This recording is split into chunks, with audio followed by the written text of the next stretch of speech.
Hello, কি খবর সবার? আশা করি ভালো আছেন। আজকে একটা মজার পাখির কথা বলবো। পাখিটার নাম হচ্ছে কমন সুইফট, আর আমাদের দেশে এই পাখিটার নাম হচ্ছে বাতাসি পাখি। এই পাখির স্পেশালিটি হচ্ছে এ কন্টিনিউয়াসলি উড়তে পারে। ইংলিশে একে বলা হয় build for sky. I mean, okay কখনো মাটিতে নামতে হয় না। ইনফ্যাক্ট এরা হচ্ছে রেকর্ড আছে যে সর্বোচ্চ 10 মাস পর্যন্ত একটানা উঠতে পারে।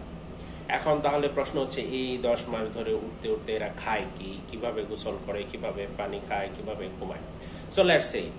তো এরা অ্যাকচুয়ালি হচ্ছে আকাশে উঠতে উঠতে কন্টিনিউয়াসলি ফ্লাইং এর সময় ওরা খাবার গ্রহণ করে ইনসেক্ট ধরে ধরে।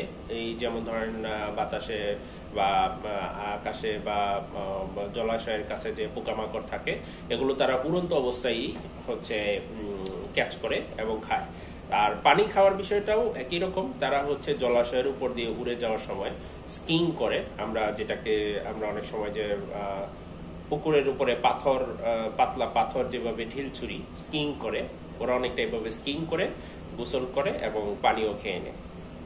এখন আসি সবচেয়ে মজার বিষয় হচ্ছে, এই 10 মাস ধরে এরা ঘুমায় কি করে। এদের ব্রেইনের একটা স্পেশাল ক্ষমতা আছে, কুকুর বিড়ালের মতন। ওরা ব্রেইনের অর্ধেকটা শাটডাউন করে রাখতে পারে। রাত্রিবেলা এরা উঠতে উঠতে অনেক উপরে চলে যায়, সেখানে তারা হচ্ছে অনেকটা গ্লাইডিং করে। আপনারা যদি গ্লাইডিং রোবট দেখে থাকেন, বিমানের মতো এক জাতের গ্লাইডিং এয়ারক্রাফট আছে, কিংবা রিসেন্টলি যুদ্ধতে দেখবেন যে কিছু ড্রোন আছে, এগুলো কিন্তু অ্যাকচুয়ালি পাখির মতন হচ্ছে ডানা চাপড়াতে হয় না। একদম নির্দিষ্ট একটা অল্টিটিউডে একদম উপরে চলে গেলে সেখানে নর্মাল বাতাসের ফ্লোতেই ওরা হচ্ছে গ্লাইড করতে পারে।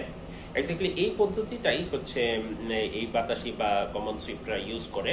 তারা রাত্রেবেলা গ্লাইডিং করে, এর অর্ধেকটা ব্রেন শাটডাউন করে দেয়, আর অর্ধেকটা শুধুমাত্র ফ্লাইং এর জন্য অ্যাক্টিভেট থাকে। It's kind of auto pilot mode. So এখন একটা ব্রেন যখন ঘুমানো কমপ্লিট হলো এক পাশ, তখন আরেক পাশ জাগিয়ে তোলে।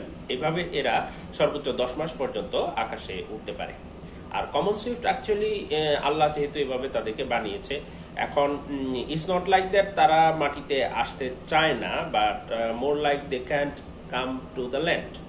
এদের পায়ের গঠনটা এরকম যে ওরা আসলে মাটিতে নামার পরে দেখবেন, লক্ষ্য করবেন যে পাখিরা যখন মাটি থেকে বাতাসে উড়ে যায়, তখন ওরা পিছন দিকে একটা কিক দেয়, অনেকটা ঘাস ফড়িং এর পায়ের মতো।